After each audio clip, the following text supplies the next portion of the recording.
Welcome to my YouTube channel SSP tuition centre. আজি আমি discuss কৰিম ক্লাস 10 সমাজ বিজ্ঞানৰ ইতিহাস কিতাপৰ থকা দ্বিতীয় অধ্যায়। সেই দ্বিতীয় অধ্যায়টো হ'ল মহাত্মা গান্ধী আৰু ভাৰতৰ স্বাধীনতা সংগ্ৰাম। এই পাঠটোত থকা অতি চমু উত্তৰৰ প্ৰশ্ন আজি আমি ডিসকাস কৰিম। ইয়াত 15টা কোশ্চেন দিয়া আছে। এই 15টা কোশ্চেন মেট্ৰিক ফাইনেলৰ কাৰণে অতি গুৰুত্বপূৰ্ণ কোশ্চেন। এবাৰ সেৱাৰ পৰা এটা ব্লুপ্ৰিণ্ট জাৰি কৰিছে। 50% কোশ্চেন MCQ কোশ্চেন আৰু VS টাইপ কোশ্চেন আহিব। ইয়াৰে এইবিলাক অতি চমু উত্তৰৰ প্ৰশ্ন হ'ল এইবিলাক হ'ল VS টাইপৰ কোশ্চেন। তেনেহ'লে আহক আজিৰ আমি এই ভিডিঅ'টো আৰম্ভ কৰোঁ। আজিৰ ফাৰ্ষ্ট কোশ্চেন হ'ল কোশ্চেন নম্বৰ 1, মহাত্মা গান্ধীৰ কেতিয়া জন্ম হৈছিল? মহাত্মা গান্ধীৰ কেতিয়া জন্ম হৈছিল? ইয়াৰ উত্তৰ হ'ল মহাত্মা গান্ধীৰ 1869 চনৰ 2 অক্টোবৰ তাৰিখে জন্ম হৈছিল। ক'ত জন্ম হৈছিল? গুজৰাটৰ পোৰবন্দৰ ঠাইত। নেক্সট কোশ্চেন নম্বৰ 2, সত্যাগ্ৰহৰ কৌশল গান্ধীয়ে কোন দেশত পোনপ্ৰথমতে প্ৰয়োগ কৰিছিল? যেটি সত্যাগ্ৰহৰ টেকনিক আছিল, সত্যাগ্ৰহৰ যে টেকনিক আছিল, সেই টেকনিকটো মহাত্মা গান্ধীয়ে কোনটো দেশত পোনপ্ৰথমবাৰৰ বাবে কি কৰিছিল? এপ্লাই কৰিছিল, প্ৰয়োগ কৰিছিল। এই কোশ্চনটোৰ এনসাৰ হ'ল দক্ষিণ আফ্ৰিকাত। দক্ষিণ আফ্ৰিকাত মহাত্মা গান্ধীয়ে পোনপ্ৰথমতে কি কৰিছিল? সত্যাগ্ৰহৰ শব্দটো কি কৰিছিল? প্ৰয়োগ কৰিছিল। নেক্সট কোশ্চেন নম্বৰ 3, ৰবীন্দ্ৰনাথ ঠাকুৰে কিয় নাইট উপাধি ত্যাগ কৰিছিল? ৰবীন্দ্ৰনাথ ঠাকুৰে কিয় নাইট উপাধি ত্যাগ কৰিছিল? এই কোশ্চনটোৰ এনসাৰ হ'ল জালিয়ানৱালাবাগৰ হত্যাকাণ্ড সংঘটিত কৰাৰ বাবে নাইট উপাধি ত্যাগ কৰিছিল। যেতিয়া কি হৈছিল? 1919 চনৰ 13 এপ্ৰিল তাৰিখে জালিয়ানৱালাবাগৰ হত্যাকাণ্ডত কি হৈছিল?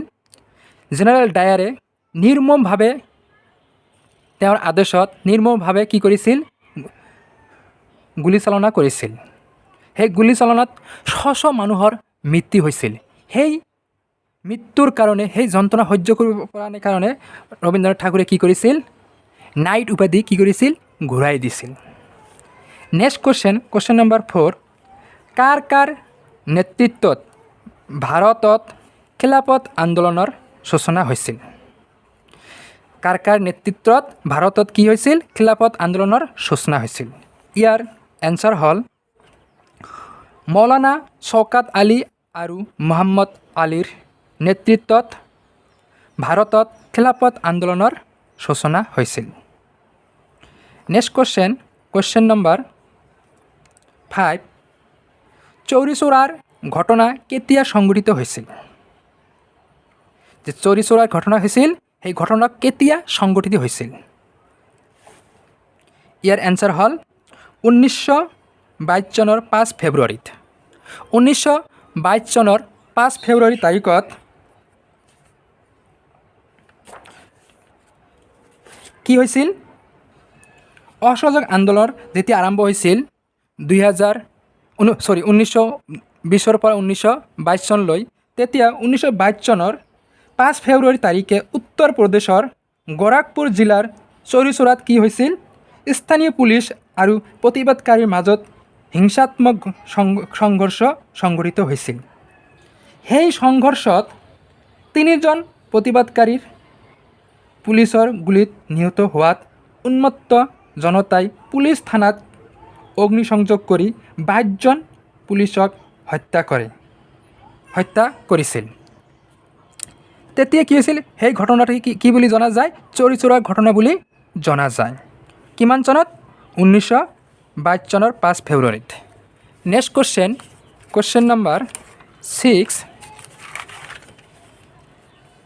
কেনে পৰিস্থিতিত লালা লাজপত ৰায়ৰ মৃত্যু হৈছিল তে লালা লাজপত ৰায়ৰ যে মৃত্যু হৈছিল কেনে পৰিস্থিতিত হৈছিল ইয়াৰ কিছুমান ঘটনা আছে ইয়াৰ উত্তৰ হ'ল লাহোৰত লালা লাজপত ৰায়ৰ নেতৃত্বত হোৱা এটা চাইমন বিৰোধী সমদলৰ ওপৰত পুলিচে নিৰ্দয়ভাৱে কি কৰিছিল লাঠি চালনা কৰে সেই লাঠিৰ কোবৰ আঘাতত সেই লাঠিৰ কি হৈছিল কোবৰ আঘাতত লালা লাজপত ৰায়ৰ কি হৈছিল মৃত্যু হৈছিল নেক্সট কুৱেশ্যন নম্বৰ 7 কেতিয়া আৰু ভাৰতীয় জাতীয় কংগ্ৰেছৰ কোনখন অধিৱেশনত ভাৰতীয়সকলৰ মূল দাবী হিচাপে পূৰ্ণ স্বৰাজৰ দাবী উত্থাপন কৰা হৈছিল ইয়াৰ এনসাৰ হ'ল 1929 চনৰ ভাৰতীয় কংগ্ৰেছৰ লাহোৰ অধিৱেশনত ভাৰতীয়সকলৰ মূল দাবী হিচাপে পূৰ্ণ স্বৰাজৰ দাবী উত্থাপন কৰা হৈছিল নেক্সট কুৱেশ্যন নম্বৰ 8 গান্ধীজীয়ে সবৰমতী আশ্ৰমৰ পৰা দাণ্ডিৰ সাগৰ পাৰলৈ লোন আইন ভংগ কৰিবলৈ গৈছিল সবৰমতী আশ্ৰম আৰু দাণ্ডিৰ মাজত দূৰত্ব কিমান আছিল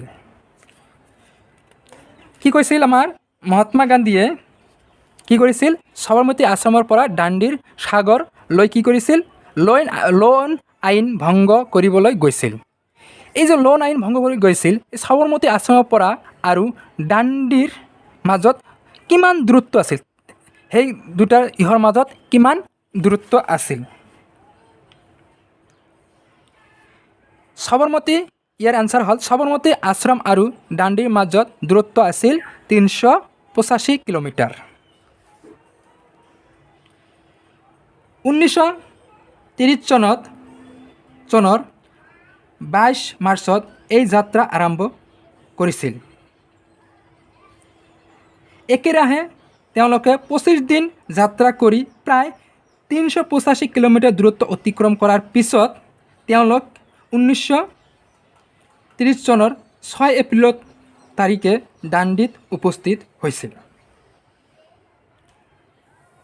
নেক্সট কুৱেশ্যন হ'ল কুৱেশ্যন নম্বৰ 9 সীমান্ত গান্ধীৰ নামেৰে কাক জনা যায় সীমান্ত গান্ধী নামেৰে কাক জনা যায় ইয়াৰ এনসাৰ হ'ল সীমান্ত গান্ধী নামেৰে খান আব্দুল গফুৰ খানক জনা যায় নেক্সট কুৱেশ্যন নম্বৰ 10 লণ্ডনত অনুষ্ঠিত হোৱা দ্বিতীয় ঘূৰণীয়া মেজমেলত কোনে কংগ্ৰেছক এককভাৱে প্ৰতিনিধিত্ব কৰিছিল এই কুৱেশ্যনটোৰ এনসাৰ হ'ল মহাত্মা গান্ধীয়ে দ্বিতীয় ঘূৰণীয়া মেজমেলত কি কৰিছিল এককভাৱে প্ৰতিনিধিত্ব কৰিছিল নেক্সট কুৱেশ্যন নম্বৰ 11 1935 চনত সাম্প্ৰদায়িক বাটোৱাৰা ঘোষণা কৰা ব্ৰিটিছ প্ৰধানমন্ত্ৰীজনৰ নাম কি আছিল যেতিয়া কি আছিল 1932 চনত কি কৰিছিল সাম্প্ৰদায়িক বাটোৱাৰা কৰিছিল ঘোষণাপত্ৰ কি কৰিছিল বাটোৱাৰা কৰি ঘোষণা কৰিছিল তেতিয়াৰ প্ৰধানমন্ত্ৰী কোন আছিল ইয়াৰ এনসাৰ হ'ল ৰামজে মেকডোনাল্ডে নেক্সট কুৱেশ্যন নম্বৰ 12 কোনটো আন্দোলনৰ সময়ছোৱাত গান্ধীজীয়ে কৰিম কিম্বা মৰিম শ্লোগান দিছিল গান্ধীজীয়ে কি দিছিল কোনটো আন্দোলনৰ সময়ত কি দিছিল কি এটা শ্লোগান দিছিল সেই শ্লোগানটো হ'ল কি কৰিম কিম্বা মৰিম এই শ্লোগানটো কোনটো আন্দোলনৰ সময়ত গান্ধীজীয়ে দিছিল ইয়াৰ এনসাৰ হ'ল 1942 চনৰ ভাৰত ত্যাগ আন্দোলনৰ শ্লোগান আছিল যেতিয়া কি আছিল 1942 চনত ভাৰত ত্যাগ আন্দোলন আছিল তেতিয়া কি এই শ্লোগানটো দিছিল কি শ্লোগানটো দিছিল কৰিম কিম্বা মৰিম কোনে দিছিল মহাত্মা গান্ধীয়ে next question number 13 Azad Hind ফৌজৰ প্ৰতিষ্ঠাতা কোন আজাদ হিন্দ প্ৰতিষ্ঠাতাৰ কি আছিল কোন আছিল? ইয়াৰ এনচাৰ হ'ল ৰাম বিহাৰী বসু। ৰাম বিহাৰী বসু আছিল কি আজাদ হিন্দ ফৌজদাৰৰ প্ৰতিষ্ঠাতা। নেক্সট কুৱেশ্যন নম্বৰ 14, মোক তেজ দিয়া মই তোমালোকক স্বাধীনতা দিম। এই বিখ্যাত বাণীটো কোন ভাৰতীয় নেতাৰ আছিল? কি কৈছিল? কুৱেশ্যন নম্বৰ 14 কি কৈছে যে মোক তেজ দিয়া মই তোমালোকক কি দিম? স্বাধীনতা দিম। এই বিখ্যাত বাণীটো কৈছিল Subhash Chandra Bose. Next question number 15, আজিৰ লাষ্ট কুৱেশ্যন হ'ল ভাৰত আৰু পাকিস্তানৰ মাজৰ সীমাৰেখা কি নামেৰে জনা যায়? ভাৰত আৰু পাকিস্তানৰ মাজত সীমাৰেখা কি নামেৰে জনা যায়? ইয়াৰ এনচাৰ হ'ল ৰেড ক্লিপ ৰেখা নামেৰে জনা যায়। আৰু এই ৰেড ক্লিপ 1947 চনৰ 17 আগষ্ট তাৰিখে কি কৰে? ঘোষণা কৰে। তাৰপিছত কি আছিল? আৰু আছিল কি মেকমোহন লাইন। মেকমোহন লাইন কাৰ কাৰ মাজত সীমাৰেখা? সেইটো হ'ল আমাৰ ইণ্ডিয়ান আৰু চাইনাৰ মাজত। কিমান চনত? 1914 চনত কৰিছিল। আৰু এটা আছিল কি ডুৰাণ্ট লাইন। ডুৰাণ্ট লাইন কাৰ কাৰ মাজত সীমাৰেখা?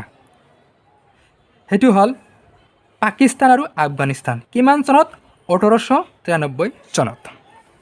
তেনেহ'লে তোমালোকে বুজি পাইছা। সকলো ছাত্ৰ ছাত্ৰীয়ে তোমালোকে কি কৰিবা? এই কুৱেশ্যনবিলাক লগত এনচাৰবিলাক কি কৰিবা? নোট ডাউন কৰি ল'ব পাৰিবা। এইবিলাক ভেৰি ভেৰি ইম্পৰ্টেণ্ট কুৱেশ্যন হয়, আহি থাকে প্ৰতি বছৰত তোমালোকৰ মেট্ৰিক ফাইনেলত আহি থাকে। আৰু এইবিলাক ভালদৰে পঢ়িবা। তোমালোকে জানাই যে এইবাৰ মাল্টি চইচ কুৱেশ্যন আৰু VS টাইপৰ কুৱেশ্যন আহিবই। সেইকাৰণে তোমালোকৰ এইবিলাক কুৱেশ্যন ভালদৰে ডিছকাছ কৰি দিলোঁ, আলোচনা কৰি দিলোঁ।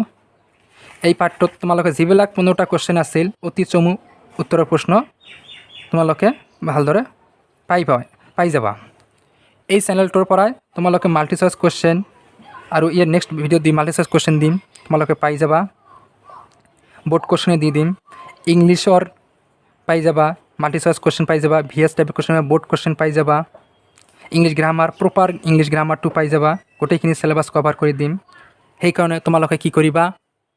এই চেনেলটো ছাবস্ক্ৰাইব কৰিবা, লাইক কৰিবা, শ্বেয়াৰ কৰিবা, বন্ধুবৰ্গৰ লগত শ্বেয়াৰ কৰিবা। লগতে বেল আইকনটো দবাই ৰাখিবা। মই যেতিয়া তোমালোকক নতুন নতুন ভিডিঅ' আপলোড দিওঁ তোমালোকে লগে লগে নটিফিকেশ্যন পাই যাবা। আৰু কমেণ্ট কৰিবলৈ নাপাহৰিবা। তেনেহ'লে আজিৰ ভিডিঅ'টো ইয়াতে সামৰি মাৰিলোঁ। থেংক ইউ ছ' মাছ ভিডিঅ'টো সম্পূৰ্ণ দেখাৰ কাৰণে।